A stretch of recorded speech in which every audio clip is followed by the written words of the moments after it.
Good morning, Internet fans. Ryan Perry here, Simple Biz Support. Today is a Social Media Wednesday. It's January Wednesday, 27th. And as usual, I have Sarah Giametti with Pravaro Marketing on the other side as our social media expert who's here to give us great new social media information every week. And Sarah, this week, we're going to talk about Pinterest analytics. I don't think we've ever talked about Pinterest analytics. I don't think so either. And if we have, it's been quite a while. They've recently given it a little bit of a facelift. So I thought it'd be a good time to kind of come back around and talk about the data that you can find in their analytics, so you can do a better job and get more out of it. All right, perfect. And is this available, do we know, on both mobile device and on web? I don't know. I've only ever looked at it on the web, so I'm gonna maybe say no on mobile, but don't quote me on that because I don't know. I'm so used to looking on the computer, I haven't looked for it on the mobile. Not a problem. It was just a question that popped in my head. Well, stop those difficult questions. Generally, we try and pre-plan the questions that pop in my head before the show actually starts. So analytics, Pinterest, images, short videos. Why do I even care? I mean, I'm posting stuff. People seem to like it. Well, you care because you want to know what they like so that you can better tailor your pins to what your audience likes. You also want to see what your competition is doing to kind of help you. We've talked about this many times about don't reinvent the wheel. See what your competition is doing, see what they're having success with to help generate some fresh ideas for yourself and your own strategy. So there's a lot, you always want to check your analytics on what you're doing, because if you're just throwing spaghetti on the wall and hoping something sticks, most likely nothing is. And so you want to watch that to see, you might think a board is performing really well and it really isn't. So that's when you might want to table and try something else. Okay, perfect. So you've got 5 different things that you want to cover today, specifically to Pinterest analytics, correct? Correct. So the first is you can see what your competition is doing. So in the analytics, you can dig in and you can look at what your competition is doing, see what's working for them, what's not. This is part of your competitive analysis. Is your competition even on Pinterest? And if they are, what are the types of boards and pins that they're putting out there and having success with? Because it'll help you analyze what you're doing and seeing if you're on the right path or not. And so this is just, it should always be your strategy, is checking out what your competition is doing, what kind of content they're putting out there, so that you can compete on a level playing field or jump frog them and do a better job. Okay, perfect. Two questions that come to mind. One is going to be, where is the analytics in the first place? Is it easy to find? And then number 2, how do I determine who my competition is? Are we just going to use hashtags? No, you can do a search in the analytics. I'm sorry, I'm looking over the screen because I have it open. You can do a search in there and do a search for the actual name of the companies. So, you are going to have some of the bigger brands pop up because you're always going to be competing against the bigger brands, like the big news feeds, depending on what your industry is, industry leaders. So you'll want to sift through that, see if you can find some of your local competitors if that matters. But it's all in analytics. And analytics is easy to find. If you just Google Pinterest analytics, it comes up. But the URL is analytics.pinterest.com. So it's really easy to find and get into so that you can get access to all your data. All right, perfect. I'll put that up in the sidebar there so people have that information. So the next one is a really important one, is you can see what device your users are using. So are they on desktop web? Are they using a mobile web browser? Are they Android app, iOS app? Are they the tablet apps? And the reason this is important is because the pictures and boards show up differently on each app or each different screen size. So it's important to know, like, if 90% of your users are using one of the mobile apps, either iOS and or Android, you can look and see, is your picture too tall? Is it not showing up on the screen? Is it because the screen is so much smaller, is it too hard to tell what the picture is? So there's too much detail in the picture. These are a lot of things that you can analyze just based on what are they using? If most of them are finding you from their desktop, great. You can have kind of bigger pictures. It'll pop up bigger when they pull it up. They can see the detail. But if 90% are on mobile, you've got to watch the detail, because we all know how difficult it is to see something on a smaller screen, even with being able to zoom in. So this is a really piece of data that you really want to look at, so you can tailor the size and scope of the pictures that you're pinning to your boards. Okay, and then obviously there's also seems to be a distinct behavioral style difference between the Apple group and the Android group, where Androids, I think, are a little bit more geeky, more analytical. Your Apple group is a little bit more creative, free thought, free thinking, that on a very basic level. Very basic, because I consider myself very creative and I don't touch Apple at all. So, but it's also the rebellious. Like, a lot of people view Apple as kind of the cult culture, and and I tend to be a little bit more on the rebellious side. So I'm not going to follow the trend. So, but there are definitely demographics between the two. And even go with apps, Apple users have been trained from day one to purchase apps, whereas Android's been so open source, we've been trained to not buy apps. And it's a stretch for an Apple user, or I mean, for an Android user to even buy an app to spend the money. So you want to take that into consideration. I was just looking at something, and it was like a $7 app. It was like, nope.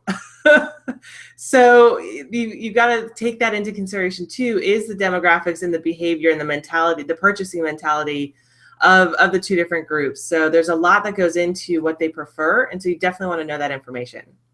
Okay, good. Next is you can figure out how they organize your content. So what board do they pin it to? Maybe they're pinning it to things that you didn't even think of. They're using slightly different verbiage. That'll help you narrow down or tweak your own strategy, is seeing what kind of words they're using, how they're organizing your content, what boards they're pinning it to. That kind of stuff is really important, because, for instance, if I am pinning things to social media and my followers are pinning it to social media strategy, then I might want to look into creating a social media strategy board and separate them out and having two different boards with different pins to it, and a different strategy is not the right word I'm thinking of.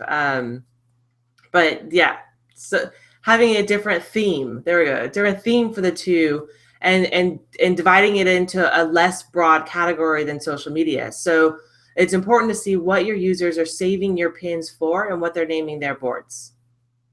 Okay, and that's I think that's a really good one, because when we create content, we always have an idea of how people are going to perceive it, or the way we want people to perceive it going out. And it's really important to understand how people are actually perceiving it from the outside looking in. And if we can match those two, the inside looking out and the outside looking in, I think we'll have a better response. Right. We definitely want to match what they are thinking, because who cares what we're thinking? If our audience is not thinking the same terminology as we are, we're dead in the water. So this is really helpful in seeing the way their thought process and how they're seeing things, and trying to match that up. So then you'll show up more too, because like if I go back to social media example, if somebody is posting to social media strategy, then I'll know to use those words more to come up and search more, because my audience is using that phrase more than they're using just the generic social media phrase. So it's just, the more knowledge you have in things like social media, it's the more powerful you can be and the more successful you can be. Okay, so that kind of also tie in maybe to the way you're using hashtags then? Yeah. In Pinterest? Okay. Because you can see what they're you can see what they're using, what they're saving as, what they're, and it goes into the next one, what their interests are, and you can modify your hashtag strategy as well. Because the next one is, you can see what their interests are beyond what they're pinning of your stuff. So that's the next tip that you want to talk about? The next step is to see what their other interests are. So if we'll stick with mindset, if I suddenly see that a whole bunch of my people are really interested in food and or exercise, something lifestyle wise, then even though I'm an online marketing agency, you want to have the personal stuff too. So if my audience likes some of these personal things and I like them too, then I can start creating boards that will help get me better exposure to them in other areas. So then it's kind of that well-rounded approach where they're like, oh, well, they're really cool because not only they give us really good information, but they like the same personal lifestyle stuff that we like too. And so it better endears you to them because of the similarities. Right, and the whole part of online marketing, because I'm not able to talk to people face to face when they visit my website or my Pinterest account or Twitter or Facebook, wherever they happen to find me, is how can I create that emotional connection? And so, I love the fact if we're always talking about business, business, business, okay, that's great. I probably gave them really good information, but are they actually connecting with me? Because without that connection, they're probably not going to want to do business with me. Right. People do business with people they know, like, and trust, and you can still get that without being face to face with somebody. And the like part would be this, adding some of the lifestyle similarities. Maybe 90% of your users love movies. Start pinning stuff about movies, movie quotes, movies that are coming out, stuff like that. So you want to start to match, but don't be fake about it. You want to match your interests, their interests. So find what's in their interests that you like also, so that it's genuine and you engage them in conversation and pins and liking and things like that. All right, very good. So by taking one of these 5 steps or even all of these 5, oh, that wasn't 5? No, that was 4. Holy smokes. So the 5th one is quick though. You can also see what your most successful pins are. And a big reason why this is important is that it should be this month, if it hasn't rolled out already to everybody. Pinterest has the promoted pins. They did the beta testing, and their plans to roll it out to all businesses in January of 2016, which we're almost done with. And so I haven't seen one way or the other if it's delayed or not. But if you have access to the promoted pins and you can see you've got some really well promoting or well operating pins organically, you can put a little bit of money behind it and use those as your entry into utilizing promoted pins, because they're already successful, they're already performing well, and then you can push them a little bit more to perform even better. And so that enhances your strategy to, again, improve your exposure, improve your engagement, and get more of an audience. Okay, now you have to refresh my memory. Is it Pinterest that's tied in with Facebook? You have to do the ads through Facebook? No, that's Instagram. Okay, my bad. Instagram ads have to be done from Facebook. Pinterest ads are done through Pinterest. Okay. All right, very good. So those are 5 different things then that you can use. And, like we always say, if you can only do one today, that's fine, because at least you're making a step in the right direction. If you're able to incorporate 2 or 3, that's even better. But, at least doing something to move forward is going to improve where you are today. Out of the 5, Sarah, do you think one is like outshines any of the other ones? I think the mobile, like what platform they're looking at, will really help you streamline what you're doing and take a look at your images. I think that's a really big one for people to start at, because images do show up differently. And if maybe you're putting images that are too big or too complex and all your users are on mobile, it'll help you kind of rethink your strategy a little bit. Okay. And if you happen to be an iPhone user versus an Android, maybe you want to check out the different devices. And then if you don't have an iPad, maybe check it out, see what it looks like on an iPad, just so you can actually see how your information is coming across versus how you think it's coming across. Yeah, whichever one you are, I'm sure you have friends who have the opposite. So just, next time you see them for dinner or hang out for drinks or whatever, grab their iPhone, iPad, or Android phone or tablet and take a look at what your pins look like, so you can see them across all the different screen sizes.